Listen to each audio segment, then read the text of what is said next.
tuduhannya adalah saya dituduh dengan sengaja mengubah, merusak, menambahkan, mengurangi sebuah foto resmi dari Pak Anies Baswedan sehingga dia menyerupai tokoh Joker. Itu pasal yang dituduhkan pada saya karena menurut pasal tersebut, perubahan tersebut mengandung ancaman pidana. Nah, saya menjelaskan bahwa gambar tersebut bukan saya yang membuat, mengubah, merusak, menambahkan. Gambar tersebut hanyalah saya ambil dari sebuah gambar di galeri kamera saya, kan sudah saya hapus sekarang ini dan saya tidak ketahui siapa yang mengirimkan itu kepada saya.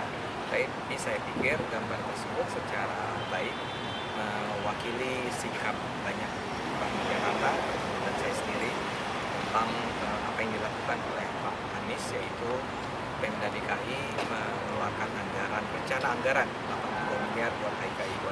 Jadi gambar itu adalah dalam rangka menyindir pemerintahan Pak Anies, tapi gambar itu sendiri bukan saya yang buat, bukan saya yang ubah, bukan saya tambahkan atau mengurangi atau merusaknya.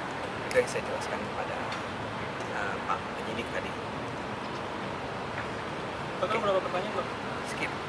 Total sekitar 16 tadi ya, sekitar 16, tapi yang menyangkut secara spesifik tentang tuduhannya Bu Fahira itu sekitar 6 atau 7 pertanyaan.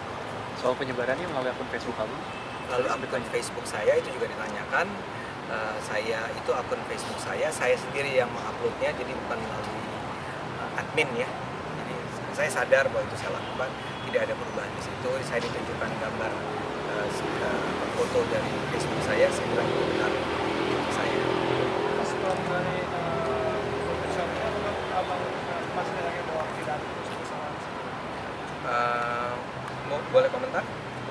Ya.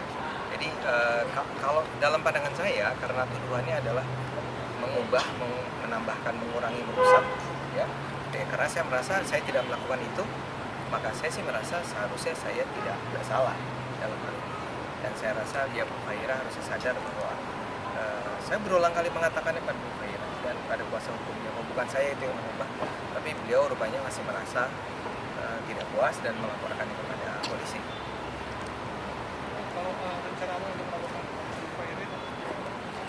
Saya rasa kita tunda aja dulu ya, supaya konsentrasinya adalah satu adalah pada agar orang tidak teralih perhatiannya dari kasus Pak Anies ya, supaya fokus perhatian kita adalah pada rencana anggaran Pak Anies ini nih yang tidak masuk di akal, dan ini kan masih bergulir terus.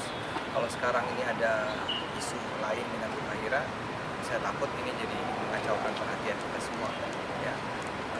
Tapi ini juga penting diketahui bahwa saya datang ke sini dan polisi itu memeriksa saya. Jadi kenapa Fahira seperti membangun kesan bahwa saya itu seperti tidak tersentuh hukum gitu ya. Dan justru apa yang saya laporkan tentang Bu Fahira itu menurut pihak kepolisian kemarin itu tanda petik ditolak kan, karena saya diminta untuk mencari bukti lebih banyak sebelum saya melaporkan Bu Fahira. Ini menurut saya bukti juga kepada Bu Fahira polisi bersikap profesional kok ya.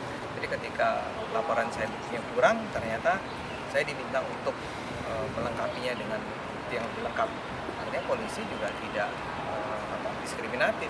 Pada saya pun diperlakukan hal yang sama dengan kasus-kasus lainnya. Sekarang nanti dulu deh, habis selesai rame-rame Pak Aniesnya harus diteruskan. Kedua, mudah-mudahan kasus saya juga bisa diselesaikan. Saya konsentrasi di situ dulu. Bang, ada rencana untuk dikonfrontir nggak sama Bu Fahira sendiri? Apanya? Untuk pemeriksaan kasus ini untuk dikonfrontir supaya ini? Enggak, buat saya sih saya tidak pernah. Saya menganggap bahwa itu hak Bu Fahira ya untuk membuat saya melaporkan saya itu dalam demokrasi itu biasa-biasa saja. Tapi Bu Fahira berulang kali sudah saya sampaikan kepada beliau, Bu, satu, ini bukan saya yang buat. Pasal Ibu itu bercerita tentang kasus pengubahan, penambah, mengurangi. Dan kedua, Ibu sebagai DPD yang lebih pikirkan nasib rakyat gitu ya, daripada sekedar meme yang sebetulnya tujuannya adalah mengkritik seorang gubernur yang Pemdanya itu menganggarkan pembelian banyak hal yang tidak masuk di akal. Jadi buat saya sih setiap saat saya bersedia untuk bertemu dengan Bu Fahira. Tadi ada pertanyaan apakah saya bersedia di mediasi. Kalau saya udah ketemu 2 kali kok Bu Fahira itu. Jadi tidak ada masalah sama sekali. Pertemuan ini